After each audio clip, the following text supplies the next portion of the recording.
Are you wondering how to make your UGC portfolio on Canva? Here's how I made mine.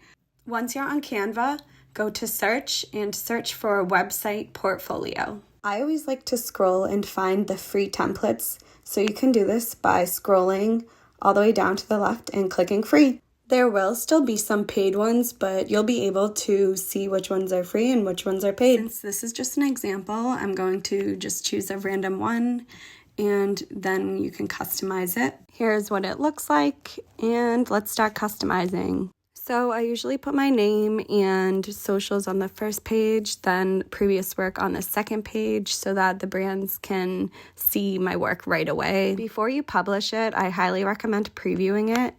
And you can also choose to have your navigation on or off. Having the navigation makes it easier to jump to each section. So you can also preview the mobile version, and you want to make sure everything is aligned just because the web and mobile versions do come out different. Once you're finished customizing it, you can host it for free, or you can buy your domain right through Canva.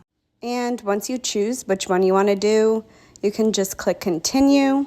Next, you can go and write a website description for your portfolio page. For my description, I just put my name and that I'm a UGC creator and my social media handle. Of course, you can put whatever you want. Once you're finished, just hit publish, copy the link, and you're done. I hope this helped. Let me know if you have any questions, and don't forget to follow for more tips.